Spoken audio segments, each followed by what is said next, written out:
ಸಿದ್ದರಾಮಯ್ಯ ನಮ್ಗೆ ವಾದ ವಿವಾದ ನಮ್ಮ ಜೋಡನೆ ಮಾಡ್ತಾರೆ ಅವ್ರು ಅಂತೇಳಿ ಉಳ್ಕಿದವ್ರು ಯಾರು ಯೋಗ್ಯರಿಲ್ಲ ತಿಳ್ಕೊಂಡಿರ್ಬೇಕು. ನನ್ನ ದಂಡ್ಯಾಗ ಹಾಕ್ಯಾರ ಈಗ ಲಾಸ್ಟ್ ಸಿದ್ಧ 224 ಅಲ್ಲಿದು ಮಾತಾಡಬೇಕು. ಅವ್ರು ಸಿದ್ದರಾಮಯ್ಯ ಹಿಂದೆ ಕೈ ಕಟ್ಟಿ ಮುಂದೆ ನೋಡ್ತಾರೆ, ಇಲ್ಲಿ ಏನಕ್ಕೆ ಯಾವ ಉಪಯೋಗ ಇಲ್ಲ ಎಲ್ಲ ಯತ್ನಾಳ್ ಹಾಗೆ ಚಾಲು ಹೋಗುದು. ನಮಗವ್ರಿಗೆ ಸಂಘರ್ಷ ನಡೀತಾವೆ. ಹಿಂಗೆ ನಾನು ಎಲ್ಲ ನೋಡಿರಿಲ್ಲ ವಿಧಾನಸಭೆದ. ಒಮ್ಮೆ ವಿಧಾನಸಭೆ ಬೆಳಗಾವಿ ಅಧಿವೇಶನದಾಗ ಎದುರಿಗೆ ಬಂದರು, ಯತ್ನಾಳ್ ಇಲ್ಲಿ ಬರ್ರಿ ಅಂತ. ನಾ ಕೇಳಿದೆ, ಸರ್ ನೀವು ಯಾಕೆ ಟಿಪ್ಪು ಸುಲ್ತಾನ್ ಭಾಳ ಪ್ರೀತಿ ಮಾಡ್ತೀರಿ? ಆ ಸುಳಿ ಮಗ ನಮ್ಮ ಸಾವಿರಾರು ಲಕ್ಷಾಂತರ ಹೆಣ್ಮಕ್ಕಳನ್ನ ಹಿಂದೂಗಳನ್ನು ಕೊಂದವನ ಬಗ್ಗೆ ಯಾಕೆ ಪ್ರೀತಿ? ಇಲ್ಲಪ್ಪ, ಅವರೆಲ್ಲ ರಾಜ ಮಹಾರಾಜರು, ಅದಕ್ಕೆ ಮಾಡ್ತೇವೆ. ನಾವೇನಿಗೆ ಅವ್ರಿಗೆ ಒಬ್ಬನೇ ಕೇಳಿದೆ, ನಾವು ಯಾರಿಗೂ ಬಿಟ್ಟೇ ಇಲ್ಲ. ಮನೇನೂ ಆಯ್ತಲ್ಲ ಮೀಸಲಾತಿ ಬಗ್ಗೆ, ಮುಸಲ್ಮಾನರಿಗೆ ಮೀಸಲಾತಿ ಕೊಡ್ಲಿಕ್ಕೆ ಸಂವಿಧಾನದಲ್ಲಿ ಅವಕಾಶ ಇಲ್ಲ ಅಂತ ಹೇಳಿದಾನ. ಮಿಸ್ಟರ್ ಯತ್ನಾಳ್, ಆರ್ಟಿಕಲ್ 19 ಓದ್ರಿ ಅಂದನ. ಆರ್ಟಿಕಲ್ 19 ಆ ರಾಯರೆಡ್ಡಿ ಅಂತ ಒಂದು ಗಿರೇಕ್ ಐತಲ್ಲ ನಮ್ಮಲ್ಲಿ, ಅವ ಬಂದು ಸಹಾಯ ಮಾಡ್ಲಕತ್ತ. ಚೀಫ್ ಸೆಕ್ರೆಟ್ರಿ, ಕಾನೂನು ಪಂಡಿತರು ಎಲ್ಲರೂ ಬಂದರು. ಸಿದ್ದರಾಮಯ್ಯವ್ರಿಗೆ ಅದು ಏನೂ ಸಿಗಲೇ ಇಲ್ಲ. ನಾ ಹೇಳಿದೆ, ನೀವು ಸಂವಿಧಾನ ಓದಿಲ್ಲ ಆತ. ಇಲ್ಲ, ಉತ್ತರ ಕೊಡ್ತೇನೆ ಮುಂದೇನು ಕೊಡ್ತೀರಿ, ಕೊಡದಿದ್ರಿ ಹೀಗೆ ಕೊಡ್ತೀರಿ. ಚರ್ಚೆಗಳು ಇವತ್ತು ಜನ ಇವತ್ತು ಯತ್ನಾಳ್ ಪ್ರೀತಿ ಮಾಡ್ತಾ ಇಲ್ಲ. ಯತ್ನಾಳ್ ಹಿಂದೂ ಪರವಾಗಿ ಗಟ್ಟಿ ಅದಾನ ಅಂತ ಹೇಳಿ ನಮ್ಮೆಲ್ಲ ಜನ ಇವತ್ತು ಪ್ರೀತಿ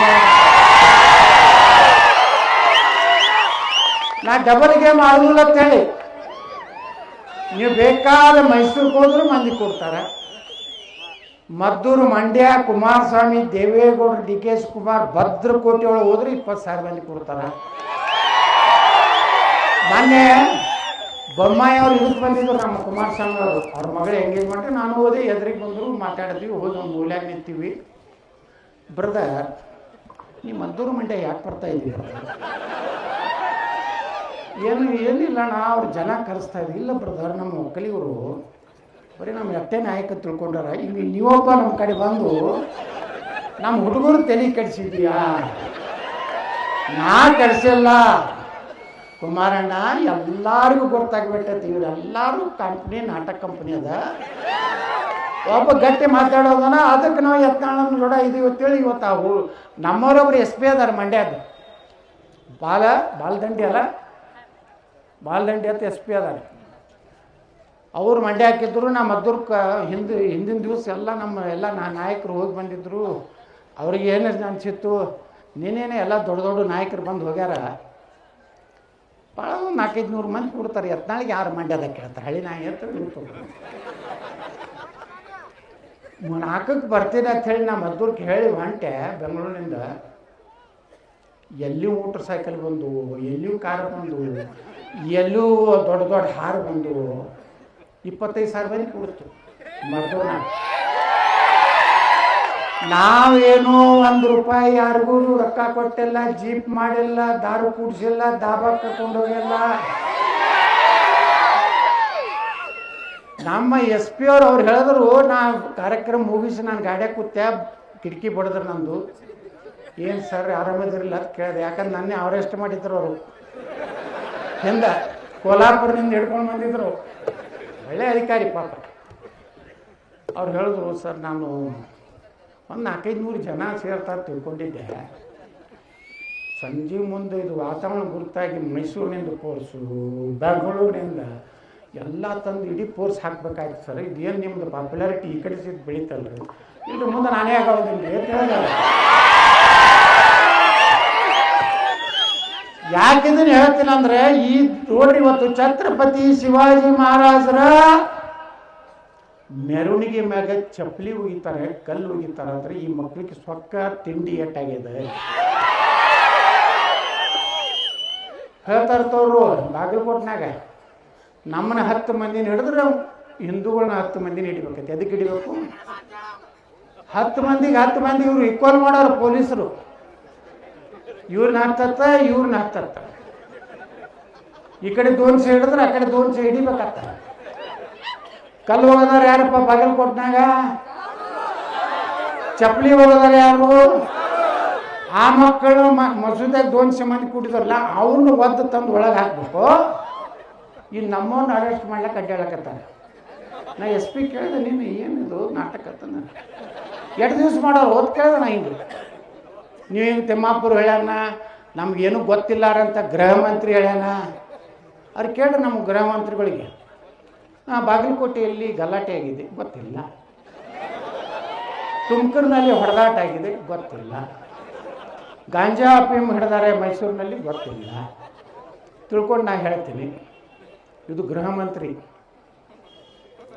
ಒಬ್ಬರೇ ಬಾಯಿ ಬಿಚ್ಚದ ಇಲ್ಲಿ ತನ ಹಿಂದೂ ಪರವಾಗಿ ಶಿವಾಜಿ ಮಹಾರಾಜರ ಬಗ್ಗೆ ಚಪ್ಪಲಿ ಒಗೆದಿದ್ದು ತಪ್ಪು ಅಂತ ಹೇಳಿ ಒಬ್ಬರೇ ಲೀಡರ್ ಹೇಳೋದ?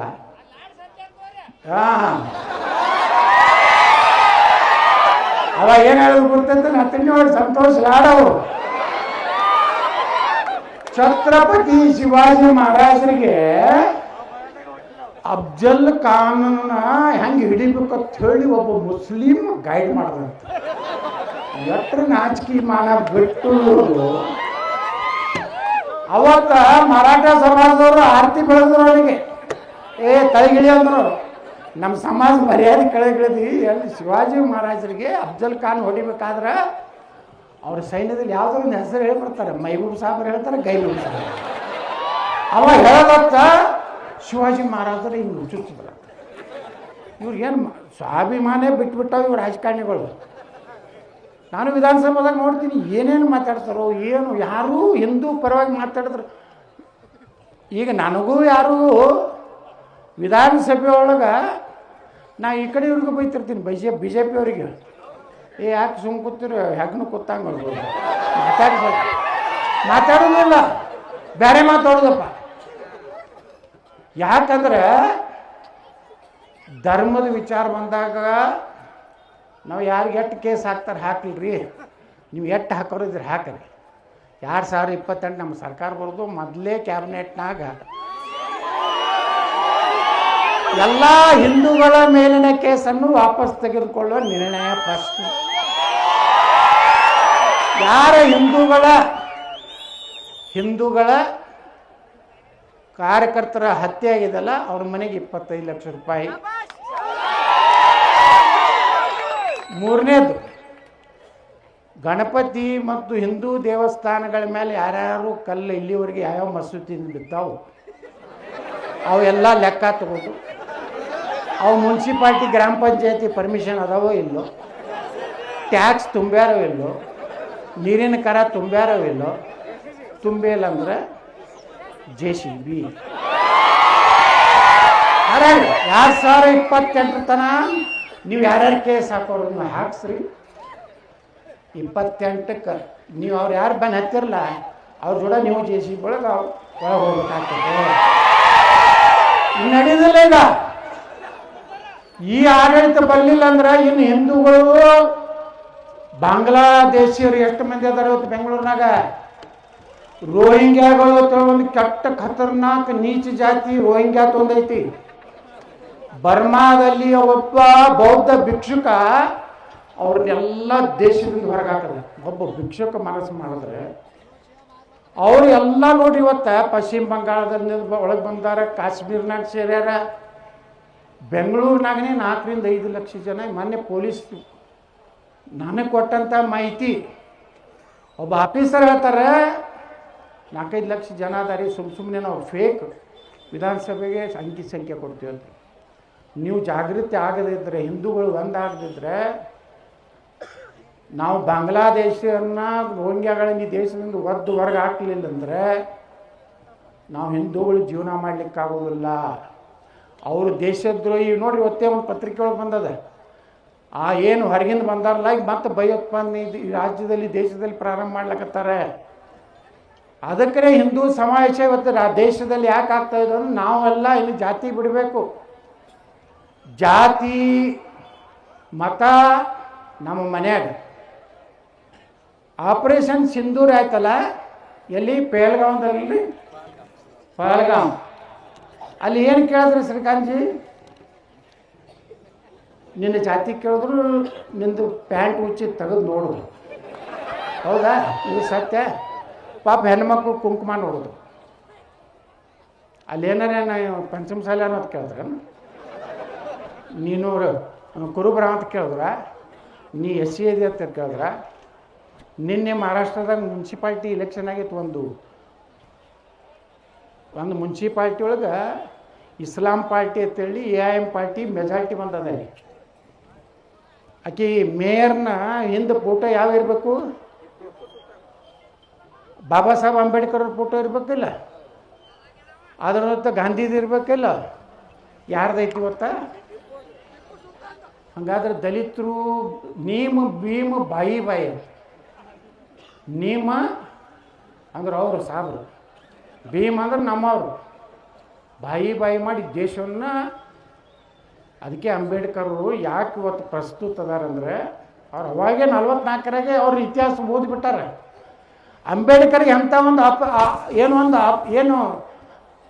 ಆಫರ್ ಬಂದಿತ್ತಂದ್ರೆ, ಹೈದರಾಬಾದ್ ನಿಜಾಮ್ ಕರೆದು ಅಂಬೇಡ್ಕರ್ಗೆ ಹೇಳ್ತಾನೆ, ನಿನ್ನ ದಲಿತರನ್ನ ಎಲ್ಲ ತೊಗೊಂಡು ಇಸ್ಲಾಂಗೆ ಸೇರಿಬಿಡು, ಅರ್ಧ ನಾನು ಆಸ್ತಿ ಕೊಡ್ತೀನಿ ಅಂತಂದಾನೆ. ಅವಾಗ ಹೈದರಾಬಾದ್ ನಿಜಾಮನ ಆಸ್ತಿ ಕಿಮ್ಮತ್ತೆ ಅಷ್ಟು. ಅವಾಗ ನಾ ಮಾತಾಡಕತ್ತಿದ್ದು 250 ರೂಪಾಯಿಗೆ ತೊಲಿ ಬಂಗಾರ ಇದ್ದಾಗ 1,00,000 ಕೋಟಿ. ಅವಾಗ ಅರ್ಧ ಏನಾರೆ ಬಾಬಾ ಸಾಹೇಬ್ ಅಂಬೇಡ್ಕರ್ ಅವರು ಆಸ್ತಿ ತಗೊಂಡು ಇಸ್ಲಾಂ ಧರ್ಮ ಸೇರಿದ್ರೆ, ನೀವು ಇವತ್ತೇನು ಭಗವಾ ಜೆಂಡ ಕುಂಕುಮಾಯಿನ ಹಚ್ಚೋರು ಒಬ್ಬರು ಈ ದೇಶನಾಗ ಉಳಿತಿದ್ದಿಲ್ಲ. ಇವತ್ತು ಹಿಂದೂಗಳು ಉಳಿಬೇಕಾದ್ರೆ ಅದು ಬಾಬಾ ಸಾಹೇಬ್ ಅಂಬೇಡ್ಕರ್ ಅವ್ರದ್ದು ಒಂದು ದೊಡ್ಡ ಕೊಡುಗೆ ಭಾರತಕ್ಕಿದೆ. ಇದು ಇತಿಹಾಸ. ಇದೇನು ನಾನು ಹುಟ್ಸ್ಕೊಂಡು ಹೇಳೋದಿಲ್ಲ. ನೀವು ಓದೇ ಇಲ್ಲ, ಅಂಬೇಡ್ಕರ್ದು ಓದೇ ಇಲ್ಲ. ನೀವು ಹಳ್ಳಿ ಮಳ್ಳಿ ಅದೇ ನೀರನ್ನ ಚಾಚಾ ನೀರು, ಗುಲಾಬಿ ಹೂವು, ಮಕ್ಕಳ ದಿನಾಚರಣೆ, ಅಕ್ಟೋಬರ್ ಬರೋಣೆ 2 ತಿರುಗಿಸೋದು. ಜೈ ಬಾಪೂಜಿ, ಜೈ ಬಾಪೂಜಿ. ಅಂಬೇಡ್ಕರ್ ಇನ್ನೊಂದು ಮಾತಾಡ್ತಾರೆ, ಭಾರತಕ್ಕೆ ಸ್ವಾತಂತ್ರ್ಯ ಸಿಕ್ಕಿದ್ದು ಗಾಂಧಿ ಮತ್ತು ನೆಹರೂಂದಲ್ಲ, ಭಾರತಕ್ಕೆ ಸ್ವಾತಂತ್ರ್ಯ ಸಿಕ್ಕಿದ್ದು ನೇತಾಜಿ ಸುಭಾಷ್ ಚಂದ್ರ ಬೋಸರ ಭಯದಿಂದ ಭಾರತಕ್ಕೆ ಸ್ವಾತಂತ್ರ್ಯ ಸಿಕ್ಕಿದೆ. 2ನೇ ವರ್ಲ್ಡ್ ವಾರ್ನಾಗ ಇಂಗ್ಲೆಂಡ್ ಪೂರ್ತಿ ದಿವಾಳಿಯಾಗಿತ್ತು. ಅವಕ್ಕೆ ರೊಕ್ಕ ಇದ್ದಿದ್ದಿಲ್ಲ ಪಗಾರ ಮಾಡ್ಲಕ್ಕ. ಅವಾಗ ಆಜಾದ್ ಹಿಂದತ್ತೇನು ಫೌಜ್ ಕಟ್ಟದ್ರಲ್ಲ ನೇತಾಜಿ ಸುಭಾಷ್ ಚಂದ್ರ ಬೋಸರು, ಅವ್ರು ಏನಾರು ಅಟ್ಯಾಕ್ ಮಾಡಿಬಿಟ್ರೆ ನಾವು ಉಳಿದು. ಯಾಕೆ ಇರೋರೇ ಅವರು ಇಡೀ ಭಾರತದಲ್ಲಿ 1,00,000 ಜನ ಇದ್ದರು. ಪೊಲೀಸ್ ಅವೇನೋ ನಮ್ಮ ಬ್ರಿಟಿಷ್ ಅಧಿಕಾರಿಗಳು, ಇವು ನಮ್ಮವೇ. ನಮ್ಮಕ್ಕೆ ಬರೀ ಇಟ್ಟು ರೊಕ್ಕ ಕೊಟ್ರೆ ಹೆಂಗೆ? ಎಲ್ಲ ಮೊದಲು ಹಿಡಿದು ಶಿವಾಜಿ ಮಹಾರಾಜನ ಹೊಡೆದವ್ರು ಯಾರೂ ಅಲ್ಲ, ಅವರು ಮನೆಯಾಗೆ ವಿಷಯ ಹಾಕಿದವ್ರು. ಸಂಗೊಳ್ಳಿ ರಾಯಣ್ಣ ಹೊಡೆದವ್ರು ಯಾರೂ ಅಲ್ಲ, ಅವ್ರ ಸಮಾಜದವರೇ. ವೀರರಾಣಿ ಕಿತ್ತೂರು ಚೆನ್ನಮ್ಮನ ಹಿಡಿದು ಕೊಟ್ಟವ್ರು ಯಾರು? ನಮ್ಮವರೇ. ಝಾನ್ಸಿ ರಾಣಿ ಲಕ್ಷ್ಮೀಬಾಯಿನ ಹಿಡಿದು ಕೊಟ್ಟವ್ರು ಯಾರು? ನಮ್ಮವರೇ. ಇತಿಹಾಸ ನೀವು ತೆಗೆದ್ರೆ ಎಲ್ಲ ಇತಿಹಾಸನಾಗ ಬರೇ ಇದೆ ನಮ್ಮದು. ಮಹಾಭಾರತ ರಾಮಾಯಣ ತೆಗೆದ್ರೆ ಬರೀ ಅಣ್ಣತಮ್ಮರದೇ. ಅಲ್ಲಿಂದ ಹಿಡಿದು ಇಲ್ಲಿ ತನ ನಮ್ಮ ಶಿವಾನಂದ ಪಾಟೀಲ್ರು ಭಾಳ ಚಲೋ ಮಾತಾಡೋದು. ನಮ್ಮ ಹಿಂದಿನ JP ಸದಸ್ಯರು. ಇವತ್ತು ಜನ ಜಾಗೃತಿ ಆಗಿದೆ, ನಾವೆಲ್ಲ ಒಂದಾಗಬೇಕು. ಇನ್ನು ಮ್ಯಾಗ ಹಿಂದೂ ಸಮಾಜದ ಕಾರ್ಯಕ್ರಮ ನೋಡಿ ಇಷ್ಟು ಜನ, ಒಂದು 10,000 ಜನ ಇರಬೇಕಿಲ್ಲಿ. ಇದನ್ನು ನೋಡಿಬಿಟ್ರೆ ಭಾಳ ಚಲೋ ಮಾತಾಡೋರು ಒಬ್ಬರು ಗುರುಗಳು. ಅವರು ಗುರುಗಳು ಹೊಡೆದಾರ 6 4 ಹೊಡೆದಾರ. ನಾವೇನು ಹೊಡೆಯುವಂಥದ್ದು ಏನೂ ಉಳಿದಲ್ಲ. ಅದಕ್ಕೆ ನಾನು ಇಷ್ಟೇ ವಿನಂತಿ ಮಾಡ್ಕೋತೀನಿ ಬಂಧುಗಳೇ, ಇವತ್ತಿಷ್ಟು ಪ್ರೀತಿ ಭಕ್ತಿ, ಇವತ್ತೇನು ನೀವು ಪಾಪ ಅವ್ರ ಕಾರ್ಯಕರ್ತರು ಏನು ಹೇಳಿದ್ರಲ್ಲ, ಅವ್ರು ಭಾಳ ಕಷ್ಟ ತೊಗೊಂಡು ಇಷ್ಟು ಒಂದು ಸಮಾವೇಶ ಮಾಡಬೇಕಾದ್ರೆ ಸಾಮಾನ್ಯ ಇಲ್ಲ. ಅದಕ್ಕೆ ಇನ್ನು ಮ್ಯಾಗ ಯಾರೇ ಸಮಾವೇಶ ಮಾಡ್ತಾರಂದ್ರೆ ನಿಮ್ಮ ಮನೆಗೆ ಬಂದ್ರಂದ್ರೆ ಒಂದು 100 ರೂಪಾಯಿ ಕಾಣಿಕೆ ಕೊಡುವಂಥದ್ದು ನೀವು ಕಲೀರಿ. ಅವ್ರಿಗೆ ಸಪೋರ್ಟ್ ಮಾಡಿರಿ. ನೀವೇನು ಎಲ್ಲರೂ ತೊಗೊಂಡು AK-47 ತೊಗೊಂಡೋಗಿ ಅಲ್ಲೇನು ಹೊರಗೆ ನಿಂದಿರ್ಬೇಕಾಗಿ. ಇವತ್ತು ನೋಡಿದ್ರಲ್ಲ ನಾವು ಏನೋ ಒಳ್ಳೆ ಸೈನಿಕರಿಗೆ ಏನೋ ಗೌರವ ಸಲ್ಲಿಸಿ ಬಂದ್ವಿ. ಯಾರ ಹೆಸರವರು? ದಿಲೀಪ್ ಪೋತ್ರಾಜ. ನೋಡು, ಕೆಲವೊಂದು ಮಂದಿ ಹೇಳ್ತಾರೆ, ಸೈನಿಕರ ಬಗ್ಗೆ ಮಾತಾಡ್ತಾರೆ, ಪೊಲೀಸರ ಬಗ್ಗೆ ಮಾತಾಡ್ತಾರೆ. ಒಮ್ಮೆ ಅಸೆಂಬ್ಲಿಯಾಗ ಇದೇ ಬಂತು. ನಾವು MLC ಇದ್ದಾಗ ಒಬ್ಬ ಸಿದ್ದರಾಮಯ್ಯನವರ ಒಬ್ಬ ಪತ್ರಿಕಾ ಕಾರ್ಯದರ್ಶಿ ಹೇಳ್ದ, ಒಂದು ಸ್ಟೇಟ್ಮೆಂಟ್ ಕೊಟ್ಟಿದ್ದ. ಏನವರು ಸೈನಿಕರು ಭಾಳ ಆದ್ರೆ ಅವನು ಹೊಟ್ಟೆ ಉಪಜೀವನಕ್ಕಾಗಿ ಸೈನ್ಯ ಸೇರ್ತಾರೆ. ಅವಾಗ ನಾ ಸಿದ್ದರಾಮಯ್ಯನವ್ರು ಇದ್ದರು ವಿಧಾನ ಪರಿಷತ್ನ. ನಾನು ಹೇಳಿದೆ, ಮಾನ್ಯ ಏನು ಮುಖ್ಯಮಂತ್ರಿಗಳೇ, ನಿಮ್ಮ ಒಬ್ಬ ಪತ್ರಿಕಾ ಕಾರ್ಯದರ್ಶಿ ಸೈನಿಕರ ಬಗ್ಗೆ ಹಗರು ಮಾತಾಡೋಣ, ನಾ ಇವನಿಗೆ ಯಾವತ್ತೇ ಚಾಲೆಂಜ್ ಕೊಡ್ತೀನಿ, ಅವನ ಮಗನೇನಾದ್ರು ಸೈನಿಕ ಮಿಲ್ಟ್ರಿಗೆ ಸೇರಿಸಿದ್ರೆ 25 ಲಕ್ಷ ರೂಪಾಯಿ ನಾವು ಅವನಿಗೆ ಬಹುಮಾನ ಕೊಡ್ತೀನಿ ಅಂತ. ಅವರು ದೇಶದ ಸಲುವಾಗಿ ಕೆಲಸ ಮಾಡಿದವ್ರನ್ನ ಇವತ್ತು ಹೆಂಗಿದೆ, ಇವತ್ತು ಯಾವುದೇ ಒಬ್ಬ ಸೈನಿಕ ತೀರ್ಕೊಂಡ್ರೆ ಮೊದಲು ಏನೂ ಕಿಮ್ಮತ್ತಿರಲಿಲ್ಲ. ಅಟಲ್ ಬಿಹಾರಿ ವಾಜಪೇಯಿ ಪ್ರಧಾನಮಂತ್ರಿ ಆದ್ಮ್ಯಾಗ ಯಾವುದೇ ಒಬ್ಬ ಸೈನಿಕ ಹುತಾತ್ಮ ಆದರೆ ಅವನ ಮನೆಗೆ ಅವನ ಪಾರ್ಥಿವ ಶರೀರ ಬರುವಂಥದ್ದು ಏನು ಒಂದು ಆದೇಶ ಯಾರಾದರೂ ಮಾಡಿದ್ರೆ ಅದು ಅಟಲ್ ಬಿಹಾರಿ ವಾಜಪೇಯಿ ಅನ್ನುವಂಥದ್ದು ಎಂದು ನನ್ನ ಪಾಲಿಗೆ ಸಾಧ್ಯ ಇಲ್ಲ. ಅವ್ರಿಗೆ ಸಾಕಷ್ಟು ಸೌಲಭ್ಯಗಳನ್ನ ಕೊಡ್ಬೇಕು ಆ ಕುಟುಂಬಕ್ಕೆ. ನೋಡ್ರಿ, ಒಬ್ಬ ಮಿಲಿಟ್ರಿ ಒಳಗೆ ಯಾರ್ದಾರ್ದು ಹುತಾತ್ಮ ಮಾತ್ರ ಆ ಹಳ್ಳಿಗೆ ಕರ್ಕೊಂಡು ಬಂದು ಪಾರ್ಥಿವ ಶರೀರವನ್ನು ತೊಗೊಂಡು ಬಂದು ಮಿಲಿಟ್ರಿಯವ್ರು ಬಂದಿರ್ತಾರೆ. ಅಲ್ಲಿ DC, ಅಲ್ಲಿ SP, ಜಿಲ್ಲಾ ಉಸ್ತುವಾರಿ ಸಚಿವ ಆ ಒಂದು ಇದಕ್ಕೆ ಬಂದು ಶ್ರದ್ಧಾಂಜಲಿ ಕೊಟ್ಟು ಹೋಗುವಂಥ ಗೌರವ ಇವತ್ತೇನಾದರೂ ಸೈನಿಕ ಸಿಕ್ಕಿದ್ರೆ ಅದು ಅಟಲ್ ಬಿಹಾರಿ ವಾಜಪೇಯಿ ಅಂತ ನಾನು ನೆನಪು ಮಾಡ್ಬೋದು. ಸೈನಿಕರ ಅದಾರ ಅಲ್ಲಿ ಸುರಕ್ಷಿತವಾಗಿ. ಈಗ ಹೇಳಿದ್ರಲ್ಲ, ಒಂದು ಸೈನ್ಯದಲ್ಲಿ ಶಿವಾನಂದ ಪಾಟೀಲ್ ಹೇಳಿಲ್ಲ, ಅಲ್ಲಿ ಸೈನಿಕರು ಗಟ್ಟಿ ಅದಾರ ಅಂತೇಳಿ ನಾವು ಎಲ್ಲ ಗದ್ದೆದಾಗ ನಾನೇ ಸುರಕ್ಷಿತ ನೀವು. ಅದಕ್ಕೆ ಹೇಳಿದ್ರಲ್ಲ ನಮ್ಮ ಲಾಲ್ ಬಹದ್ದೂರ್ ಶಾಸ್ತ್ರಿ, ಜೈ ಜವಾನ್ ಜೈ ಕಿಸಾನ್. ಮುಂದೆ ಅಟಲ್ ಬಿಹಾರಿ ವಾಜಪೇಯಿ ಏನು ಹೇಳಿದ್ರು? ಜೈ ವಿಜ್ಞಾನ. ವಿಜ್ಞಾನ ಯಾಕೆ ಹೇಳಿದ್ರು?